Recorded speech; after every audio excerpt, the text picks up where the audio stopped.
unprecedented rates of environmental degradation have now made conservation efforts critical to the survival of sea turtles. Sea turtles occupy marine and coastal habitats and have thrived in these ecosystems for millions of years. Man has emerged to be one of the leading threats to these creatures. Recognizing the importance to conserve the green and hawksbill turtles, we embarked on a project to spread local awareness and provide recommendations to improve sea turtle conservation. Our study is focused on the western coast of Tobago, where these turtles regularly swim and nest on the shorelines. Regular sightings of the green and hawksbill turtles occur in Mount Irvin, Back Bay, Store Bay, Arnas Vale, and Castara. It is a common misconception that the green and hawksbill turtles are not at risk.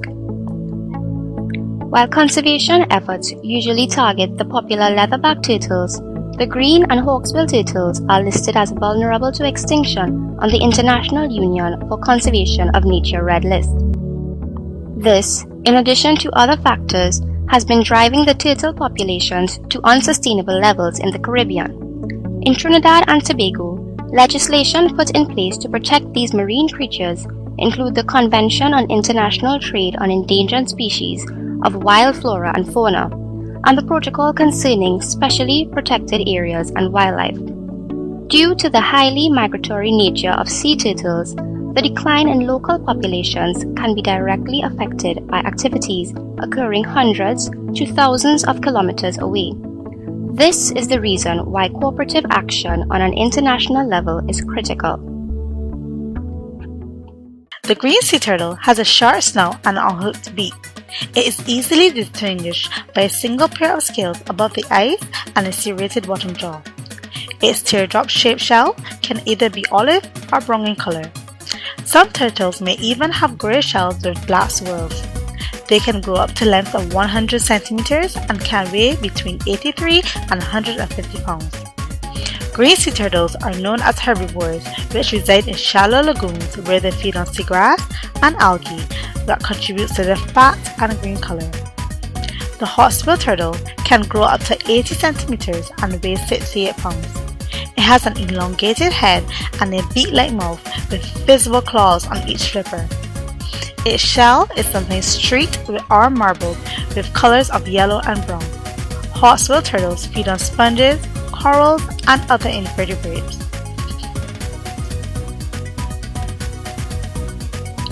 Both the hawksbill and the green turtles serve vital roles in regulating and maintaining ecosystem processes. Without these processes, entire food chains, habitats, and even the livelihoods would not be sustained. Green turtles are important for maintaining healthy and productive seagrass beds when they graze.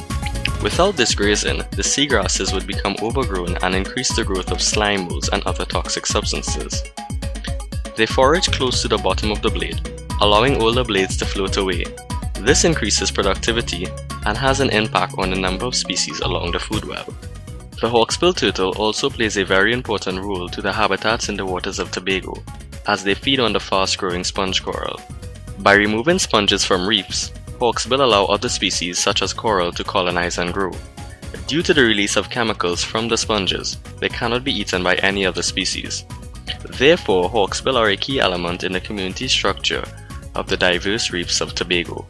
Additionally, the species supported by the reef contribute to the fisheries and tourism in Tobago. Tourism is an activity of a person or a group of persons who leave their country or usual environment and travel to another place for recreational, leisure, or business activities for no more than one consecutive year. One such popular tourist attraction is Tobago, where an estimate of 413,000 people visits per year. What attracts so many people to Tobago? Its culture, beautiful landscape, and fascinating recreational activities.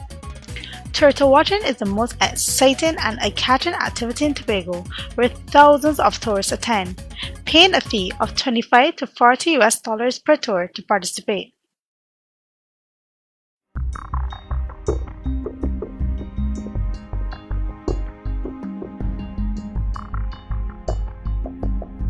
Threats have driven global turtle populations to lower levels of great concern. Destruction of the natural habitat is being accelerated by the large expansive coastal areas being modified by urban development. Such examples include hotels, guest houses, residential communities, and even huge industrial plants, especially in the oil and gas industry. These natural beachfront habitats are crucial to the reproduction cycle of these turtles. Once they are lost, they limit the available beaches for nesting. The established presence of such developments also have a significant anthropogenic impact on the actual marine environments of the turtles. Pollution, effluents, and solid waste are major sources of pollution from heavy human coastal development. Due to improper waste management by relative stakeholders like hotel owners, company managers, and even coastal residents, the liquid waste, some of which are toxic in nature, alter or even destroy the natural habitat of the turtles, mainly seagrass beds and coral reefs. Solid waste like plastic bags are seen by turtles as jellyfishes floating in the water. They unfortunately feed on them, causing them to choke and eventually die. Hunting of the turtle species is also a major problem. The meat of the turtles is highly priced and preferential in taste, especially by locals, as it is part of the wild meat culture in Trinidad and Tobago. They are also hunted extensively for their shells, like the hawksbill brown and gold shell, which are considered unique ornaments for jewelry and traded in the shell trading industry. The more rare they become, the higher they are priced, a motivation for hunters to increase their efforts in hunting them. Different fishing methods like gill net fishing, trawling, longline fishing, hot fishing, or even dredging all increase the mortality of turtles by accidentally catching. They become entangled by the gear, where they unsuccessfully struggle to escape. Hence they are caught as bycatch, especially in the shrimp fishery.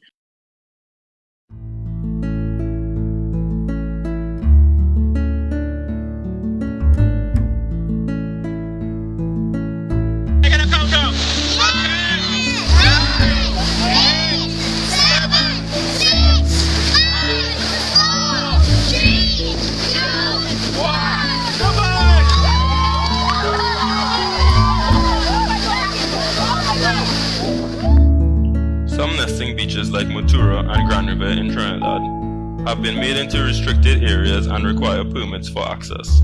Many non-governmental organizations are involved in sea turtle conservation.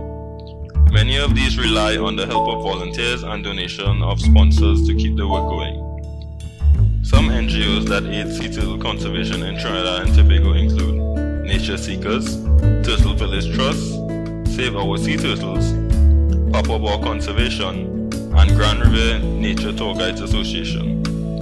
Awareness and education programs take place in the form of beach cleanups and interactive displays. Nature Seekers has an annual beach cleanup and sand turtle competition where groups from all over Trinidad and Tobago come out to clear the beach of debris that may hamper nesting and participate in a competition to build the most realistic leatherback sea turtle. Strict enforcement of laws preventing the slaughter of sea turtles and the sale of turtle products. Higher security on beaches that turtle nest on. This would greatly reduce the numbers of poachers that get away with turtle crime. No beachfront development, for example, houses and hotels that would hamper the nesting process of turtles. Public awareness is key in order to change people's attitude to sea turtles.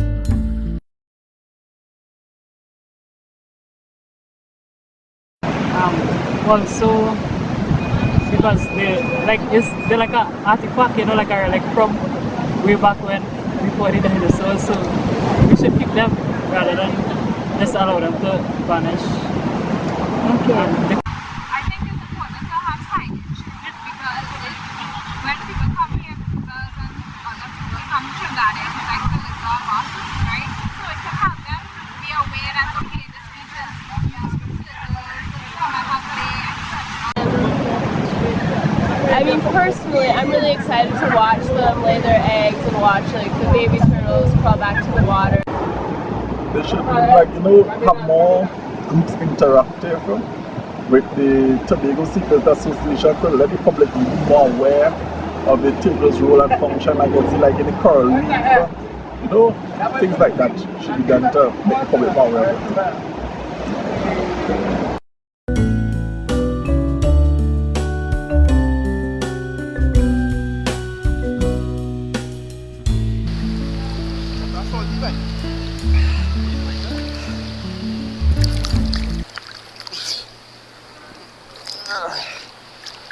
But it's 100.